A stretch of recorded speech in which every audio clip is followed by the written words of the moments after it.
What's going on, everyone? So, Luka Doncic is expected to sign a 4-year, $229 million contract. So, he'd be making about $57 million a year, which if he does, now keep this in mind, he hasn't signed it yet, right? Not saying that he won't sign the contract. I'm very confident he will sign the contract. I'm just talking about the years, right? Because originally it was thought that, hey, he's going to sign a 3-year deal with a player option for the 3rd year. So really 2 years, opt out, and then now he'll get a higher increase in the cap to where he'll start making a lot of the money that he was lost in the Dallas move. He'll start being, that high 60s, $70 million a year guy. But if he signs a 4-year deal, that is huge for the Lakers because essentially, bare minimum, you're going to have 2 extra years, right? I imagine he has a player option, so let's call it 1 extra year, but he'd also technically would be a discount. You'd have him at potentially like 13 million less than what he would have been otherwise, which could allow the Lakers to make a play or whatnot, right? Which could, if Lakers want to get somebody, another star, like that could make things easier to acquire that guy, so on and so forth. So Luka Doncic could potentially take a discount for the Lakers if he was to do something like that, right? Kind of buy the Lakers another year, maybe even potentially 2, depending on how things shape up. But we'll see. Like I said, we'll see when he signs that contract, which I'm confident he will, and exactly what are the details, right? There are little details. Maybe they kind of inflate the incentives, right? You win the MVP, you make all NBA and all that stuff to where now he's making $70 million a year if those things happen, right? We'll see, but that doesn't count towards the cap, right? Those are incentives. But I want to talk about kind of LeBron James and Luka Doncic, right? There's been a lot of talk about LeBron wanting out, like he's not happy about the Luka situation, blah, blah, blah. Right? I think it's all noise. You get this every year. It's always something. Every year LeBron's leaving and every year LeBron stays, right? And there have been recent reports that things have kind of quieted down with the LeBron trade talk and all that stuff. And look, it's very possible. Look, if LeBron's going to want to be traded, he's going to want to be traded. If it happens, it happens, right? Like I just, people are so like on it. It's like, if it happens, it happens, right? I don't want LeBron to leave. I think there is huge potential with LeBron and Luka. I think those two together could do amazing things if they can figure it out. This is the first time in LeBron's career, and likely ever in his entire life, that he is playing alongside somebody that is as good, if not better, than he is. I think at this stage of their careers, Luka is better, right? So you're talking about a guy that his entire life has probably never, even when he was a kid playing with grown men, was probably never anybody as good as he was, right? And now he's coming in to that. And Luka's the exact player LeBron has been begging for years. Right? After the bubble season, when they won the championship, he wanted to play more off ball. He didn't want to have the on-ball duties. That's why they went and got a guy like a Dennis Schroeder. That's why later on they got a Russell Westbrook, right? They keep trying to get guys. D'Angelo Russell, Dennis Schroeder again, right? They keep getting these guys because LeBron wants to play more off ball. He wants to kind of operate in that role. He doesn't want to have all the responsibilities in his later years, right? Well, Luka is exactly what you need. Because here's the thing.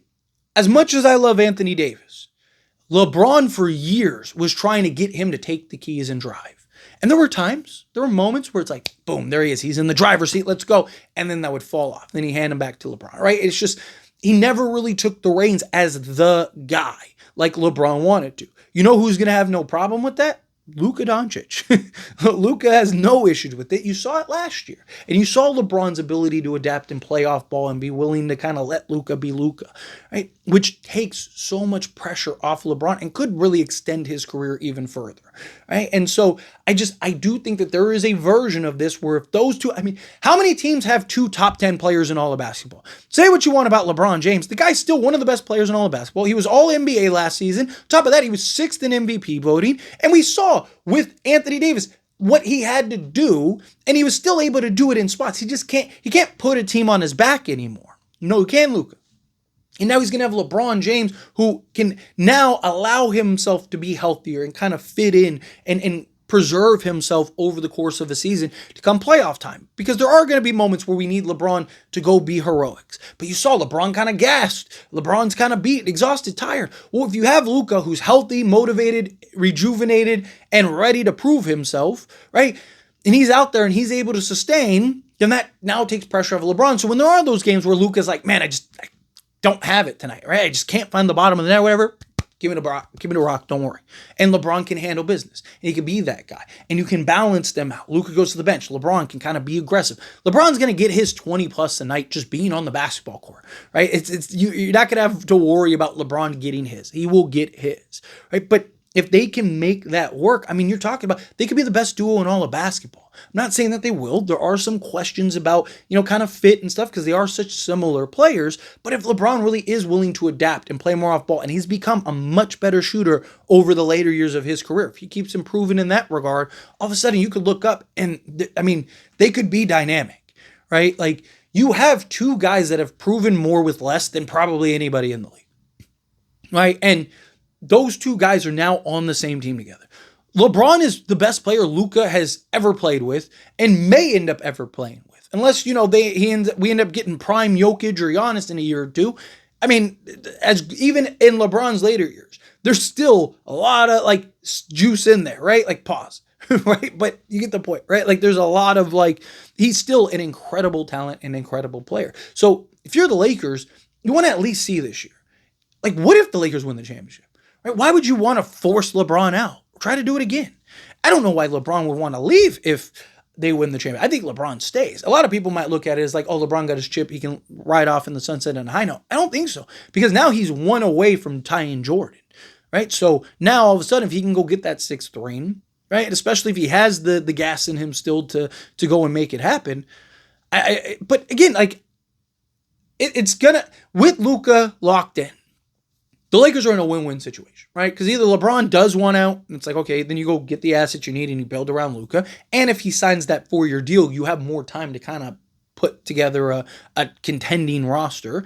I don't want the Lakers to take their time. Like, oh, Luka's here for another 5 years, so let's just slowly build this out. No. But, if LeBron was to be like, hey, get me out of here in a year, or he leaves in a year or whatever, you have a little more time to kind of put everything together to build the right roster.